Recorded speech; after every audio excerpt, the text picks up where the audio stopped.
I was about 4 or 5 years old, and my parents had just separated. My mom was living in a 2-bedroom apartment. I had my own room, but I preferred to sleep in her bed whenever I was staying with her. Our 2 bedrooms were at the end of a hallway, directly across from each other. Our apartment was on ground level, and I remember that it was in the middle of the summer, and my mom had a screen window that was open in her room, which was directly behind her bed, above the headboard. We were both in her room falling asleep that one night. Anyways, I woke up in the middle of the night and remember sitting up and seeing that our cat was sitting in the doorframe of my mom's room. Her door was open and you could partially see into my bedroom. This was strange because our cat was typically always in bed with us. As I was watching him, he walked into my bedroom and meowed. I turned to face my mom and woke her up. In the 3 to 4 seconds it took her to wake up and ask me what was wrong. We both looked back up in the doorframe, and there was a man standing by my open door, making his way out of my bedroom. I still don't know how my mother managed to do it so quickly, but my mother proceeded to pick me up and literally throw me out of the screen window. Again, we were on the ground floor, and it was maybe a 3-foot drop to the ground. She quickly followed, and we were able to start screaming for help, and someone called 911. The police came, but didn't see any signs of forced entry. Only that our front door was unlocked, which led them to believe the man must have exited that way. The strange thing was that my mom swore up and down that she had locked the door that night with the deadbolt and chain lock. About a week later, she was cleaning the kitchen and opened up our water heater closet and found a notebook with names and drawings, as well as a pair of gloves and some gum wrappers.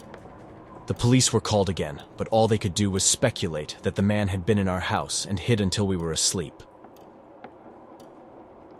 I moved to my dad's place when I was 10 and didn't know anyone in the area, except for the family my dad was friends with.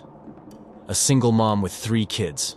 Luckily, there was a girl a couple years older than me, 12 at the time I met her. And we got to know each other a little over a couple years. We weren't close, but ended up having the same friends. One night my friend Dean was hanging out with her and her younger brother. They happened to be in the house alone because my friend's mom was at work, which is where this gets terrifying and sad.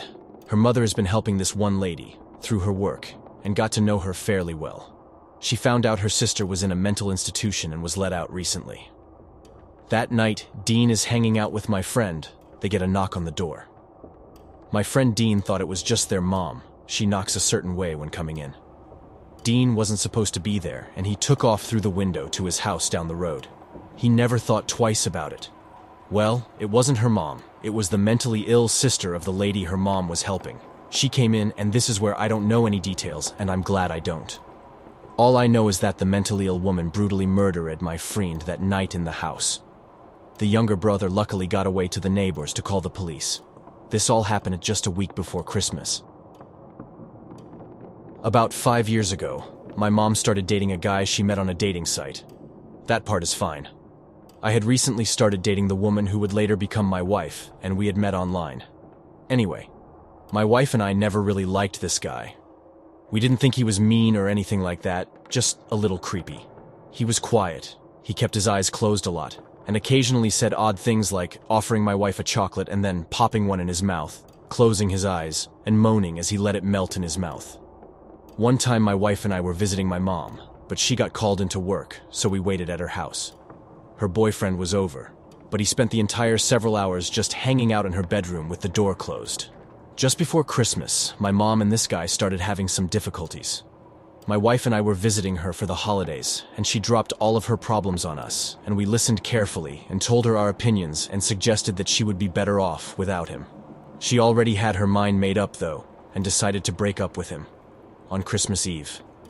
We spent the night at my mom's and got up early on Christmas morning to visit my dad at his house. We didn't plan to spend the night at my dad's, but we got snowed in, which was actually a nice Christmas surprise. The next day we left as soon as we could get through the snow, and my wife suggested that we stop by my mom's house on the way so that we could see if she was okay. My wife just had a really bad feeling about my mom's now ex-boyfriend. My mom's car was in the driveway, but that doesn't mean much because she lives close enough to work that she often walks, and it hadn't snowed in her town. She also never locks her door, which drives me crazy, so we let ourselves in. That's when we see red liquid oozing out of the refrigerator's water dispenser.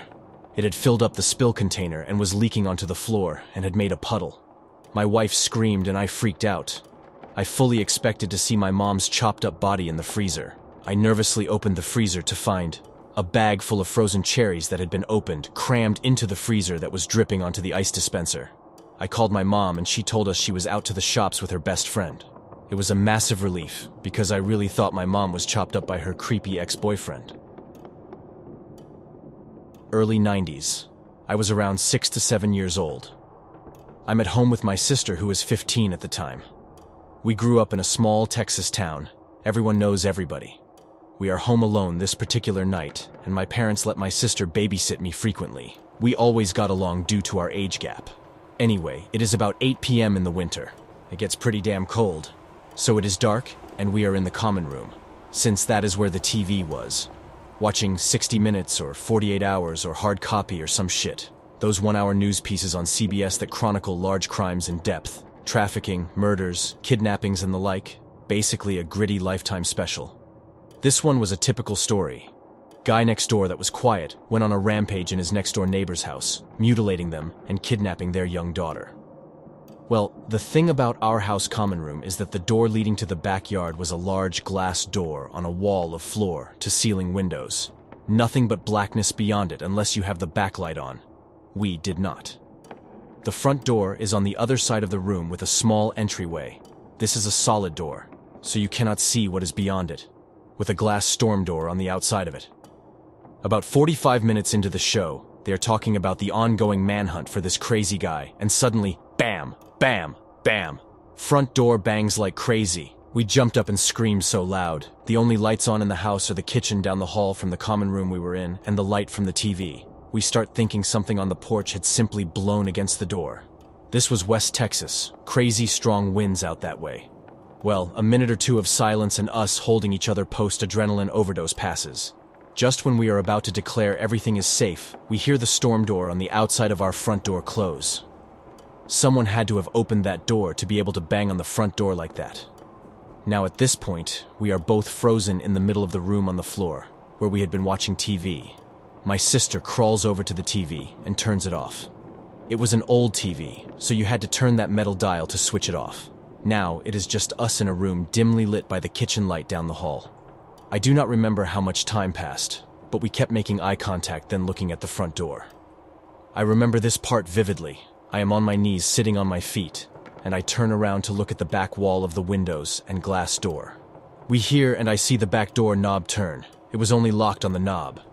It rattles slightly as if someone is gently trying the handle. Not me or my sister is making a sound, we are just holding our breath.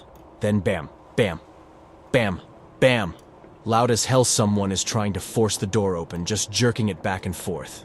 The whole wall of windows is vibrating violently, and I can see with each jerk of the door how my slight reflection gets fuzzy, then clear, then fuzzy. My sister flips her shit and screams bloody murder. I am still frozen on the floor. She gets up and basically drags me into her bedroom, slams the door, throws her mattress and anything she can in front of her door. Thankfully, she had remembered the phone, one of those ungodly heavy beige plastic long metal antenna portable phones. We still had to direct dial the sheriff there, and in her panic didn't remember the number. She just hit redial on the phone. It was one of her friends, and she tells them in broken gasps that someone is trying to get into our house and needs to get there right now. I am curled up on the floor and cannot stop shaking. We don't hear anything else until we see the headlights of my sister's friend and her parents driving up to the house. We never did find out who was at the door or why. There were no signs of anything happening but a couple of scuff marks on the bottom of the back door that we could not remember if they were there beforehand or not. Nothing like that has happened to me or her since, but for damn sure we never forget to lock a door after that night.